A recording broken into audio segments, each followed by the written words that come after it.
Hi, kindergartners. This week we are going to be studying things that can be made from nature. That's a really big subject.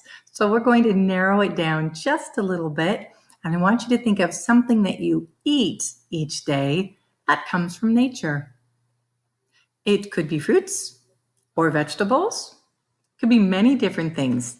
How many of you eat bread every day or many days? And I know there are some people who can't eat bread, but that's what this week's story is about. It's called Bread Comes to Life, a garden of wheat and a loaf to eat.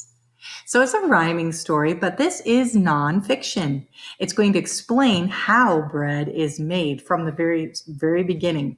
The first time through, I just want you to listen to it and enjoy it and follow the story. But before we begin, I want you to pause the video and have a conversation, if you can, with somebody about what do you know about bread? And then when the story is over, I want you to have a conversation with that same person and add anything new that you've learned about bread. Are you ready? Go ahead and pause the video. I'm going to move my head and we'll begin.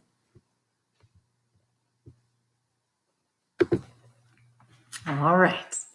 Bread comes to life, a garden of wheat and a loaf to eat. This is written by George Levinson, and the photography is by Thaler. I can't read his. Samuel Thaler. Bread is the food we eat every day. So many kinds, so many ways.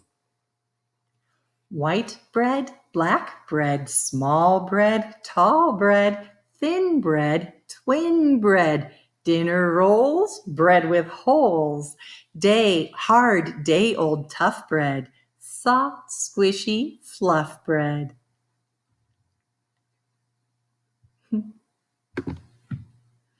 Bread is toast. Bread is crumbs.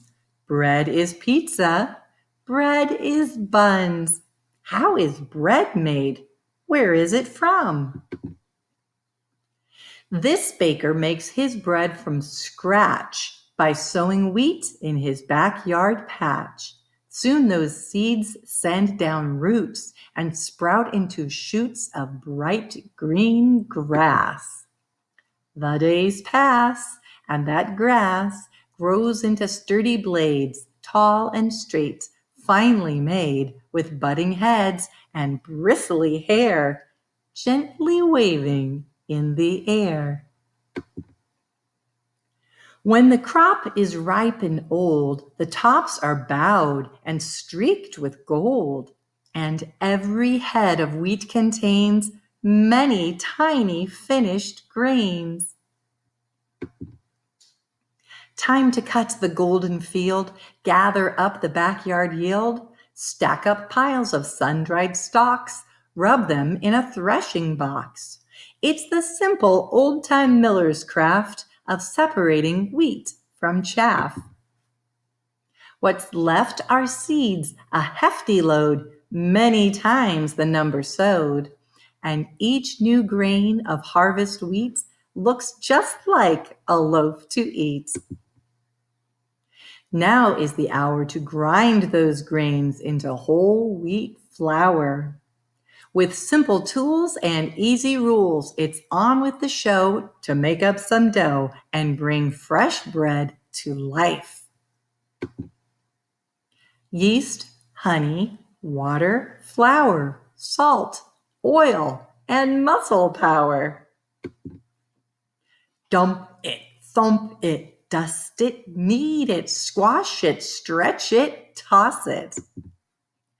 Set it aside to rest and rise. It grows and grows to twice the size.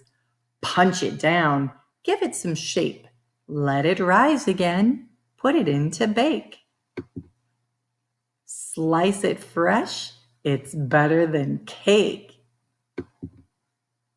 Whatever the shape it finally takes, wherever the place it finally bakes, every day we are blessed with a mountain of bread. It's the staff of life may all be fed. All right, it's time for you to have your conversation. Did you learn anything new about bread? And I'm going to ask you to do one more thing.